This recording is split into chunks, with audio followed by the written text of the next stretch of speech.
Hi, Dr. Lisa here with today's leadership lesson, and it's meekness. Leaders display a very heroic virtue, which is meekness. Meekness does not mean that they allow people to stomp over them or act from a position of weakness. Rather, they are operating from a place that they know they can't do all and be all for everybody. They don't know all the answers, but they allow themselves to be guided, and they put their faith and trust in a higher power. For me, I put my faith and trust in God. And what that does is I put that in God's hands, and I pray that He is going to put the people and events in my life to help guide me in my decisions so that I can be more and do more for the people that I serve.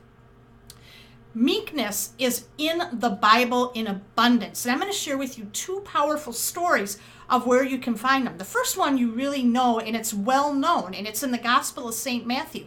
Jesus talks about meekness in his Sermon on the Mount when he says, "Blessed are the meek, for they shall inherit the kingdom of God." It's a very powerful virtue. When you put your dependence on God, you don't need to worry anymore because you will get the right result. And good is going to come from whatever decision you make.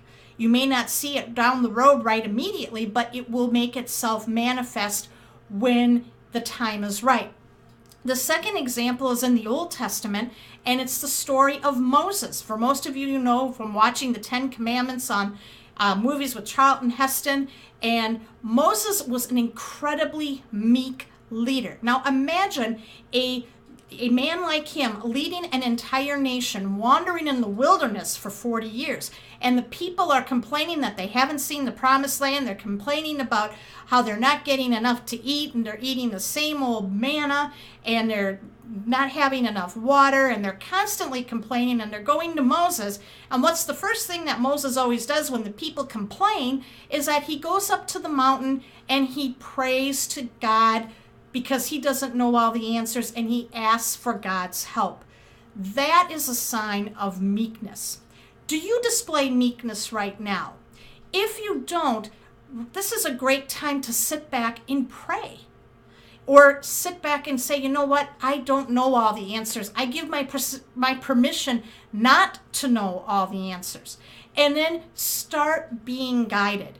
And pray for guidance, because I really believe in the power of prayer, and that when you pray with a true humble heart and with the spirit that, I don't know all the answers, but I know that you do, and that please help me make the right decision, you will be amazed at how many doors open up and how many people God will put in your life, the right people that will help you grow your influence to do more and be more for the people that you serve. If you found this video helpful, please leave a comment and share. Thank you so much for watching this leadership lesson, and I'll talk to you tomorrow.